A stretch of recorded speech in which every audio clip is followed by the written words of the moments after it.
Hi everybody, my name is Fred Jiggins. And my name is Bob Gurr. Yeah.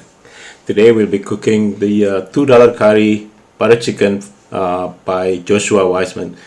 So we followed exactly his marination and then he proceeded to pan fry it. Yeah, we marinated for 30 minutes. Yep. That's the minimum he said. So we did that and we start pan frying the chicken. So you can see that he fried the chicken in more than one batches. Right, we don't know how many batches. Yeah, we don't know how many batches he did, so we fried in 2 batches. Yeah, because the frying pan isn't big enough.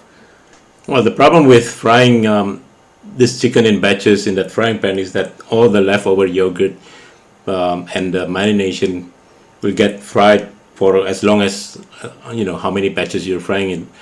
So they all get burned, and you get all the charcoals and everything is just. Yeah, so it's not really pleasant, and we thought maybe we'd use in different wok because it doesn't look very healthy for us. Yeah, we don't like to eat charcoals. Maybe some people do.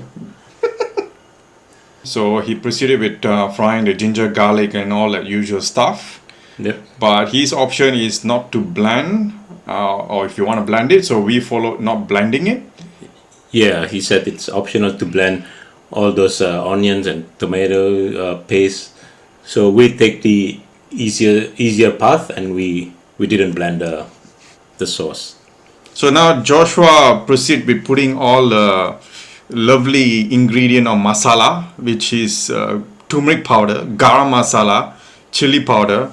I don't know why is he putting a lot of garam masala and turmeric powder, and then he proceed with putting canned tomato. So what is what is your problem with all that?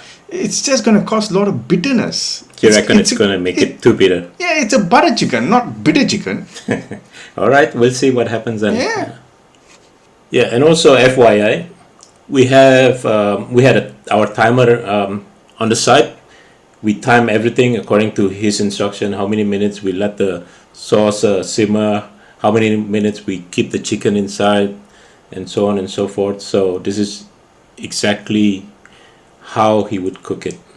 And then he decided to put 1 cup of cream. I don't know, it looks to me too much, but let's see the end result. Okay, all right. Right, so after we finish cooking, we give it a try. In my opinion, it is too bitter. I can feel the chunky onions and tomato. I think it needs to be blended.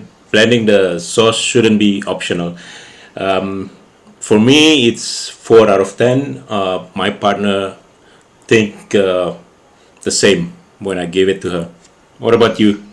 For me, yeah, same. Too bitter, horrible. Doesn't taste like butter chicken. For me, the score, you're too generous. I'm giving 3 out of 10. Okay. I gave it to my partner. She took 1 smell. She said, "Nope, I'm not tasting this." Okay. Well, in conclusion, for me, I wouldn't cook this again. What about you? Never. All right. Right. So, guys, that's what we think about this recipe. I don't know. Have you guys tried? What do you think? Do you agree with us or not? Do you still want to try the recipe or not? It's really up to you guys, but not for us. Yeah. Give us your thoughts. Okay. See you. Thanks.